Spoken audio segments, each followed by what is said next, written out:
What's going on, guys, and welcome back to another video. So today we are going to talk about Social Security, but in particular I want to address what the Republican plan is to increase benefits but also extend Social Security.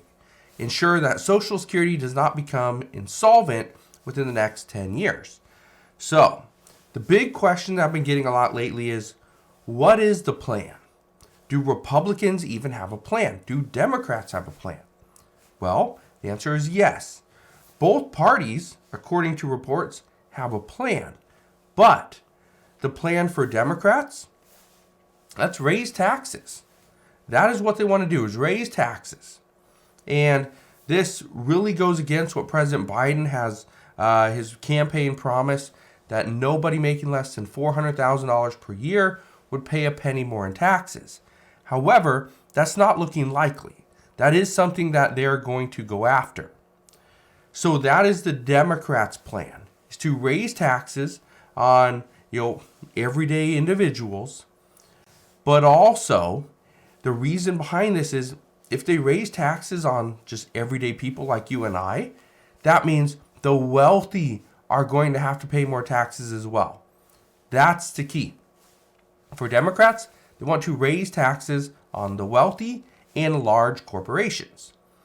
Now, this is where the Republicans' ultimate plan really comes in. Because what is their big plan? I can already tell you that their plan, if this were to happen, it could work. Okay? But that's if it were to happen. That's a big if. Let's address what the Republicans' ultimate plan would be.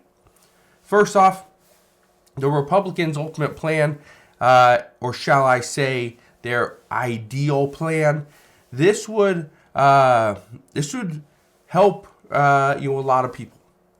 The first thing they want to do is reduce government spending and increase incentives for large corporations. And you're probably thinking, well, how in the world would that help Social Security?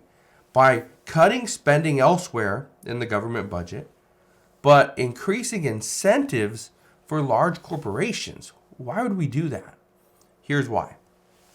Currently, there's roughly 6 million people that are unemployed here in the United States at the moment. It's like 5.9 million people.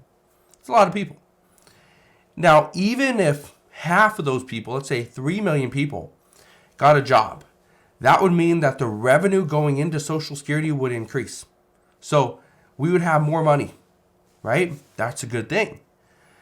Obviously, something like this is very unlikely. That if we got 6 million unemployed people, 3 million people just all of a sudden go and get a job, right? How does that work? Well, there's currently 11 million open positions here in the United States. So obviously, there's room for improvement. 6 million people, we got 11 million jobs. If we can get some of those people to accept a job, that would be great. But again, there might not be an open position for that person. This is where giving a company an incentive that brings somebody on. Don't just hire a new person. Don't just hire an employee. Bring on somebody that is currently on unemployment. This was something that I heard back in 2020, 2021 as well, is there were plans that bigger businesses could get an incentive, a hiring incentive, if they hired somebody that was currently on unemployment. I don't know whatever happened with that, but that would be a pretty big boost, is if companies could only pick from people that were in the unemployment line, right? Now again, experts believe that getting the unemployed into positions would benefit Social Security, but it won't make up the entire shortfall. And this is why, and based on the results that we've seen lately, this ultimate plan that Republicans have, and again, this is only part of it, this would need to be in conjunction with another strategy. This is why we are likely to see cuts elsewhere. Okay, they will be needed. We have to reduce the government spending because, again, It's not just Social Security increases or no Social Security increases. What Social Security is up against right now is the debt ceiling. That's what they're up against. They're up against the debt ceiling, and that's the real issue with Social Security. Is before it was, let's either provide additional benefits to Social Security recipients or let's not. Now it's not that case. Now it's let's ensure that Social Security doesn't become insolvent within the next 10 years, or, well, there is no or. Social Security cannot become insolvent within the next 10 years. If it does, I can tell you right now, there's going to be millions and millions of people that are going to truly struggle. Let me just ask you this. Let's say you make $1,000 a month, right? Well, let's use real math. Let's use $3,000 a month because that's more likely. Let's say you make $3,000 a month. Great. So you're making a decent amount of money, right? You're making what, $36,000 per year. Awesome. That's a decent income. So you're making $36,000 per year. That's pretty good. But what would happen if all of a sudden you lost 22%? You lost 22% of your income every single month. So instead of, 22% was that, $660 that you would lose every single month? Could you survive? Instead of making $3,000 a month, could you survive off of making, $2,300 a month? Most people would say no, they couldn't. Here's the problem. Currently, Social Security is paying out 100% of their benefits. So if you get $1,000 a month, you get $1,000 a month. But when Social Security, or if Social Security does become insolvent and you were supposed to get $1,000 per month, that would change to about 77%. So you'd get about $770 or $780 per month. Could you live off that? Most people are going to say no.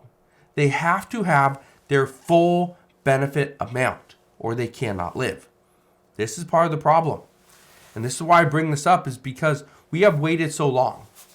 Initially, we heard from President Barack Obama that they're going to do something for Social Security. Nothing happened. Then we heard from former President Donald Trump that they were going to do something for Social Security. Nothing happened.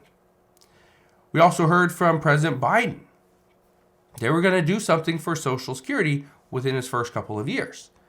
Well, nothing happened. So right now, this is the final 2 years, based off of, he only gets 4 years in a term. But we're going to see if Democrats decide to really push for something for Social Security. At this point, they have to. There's no other option. So that's what we know at this time. Again, there's a lot of updates coming out. There's a lot of reports as to how Democrats want to address this versus how Republicans plan to address this.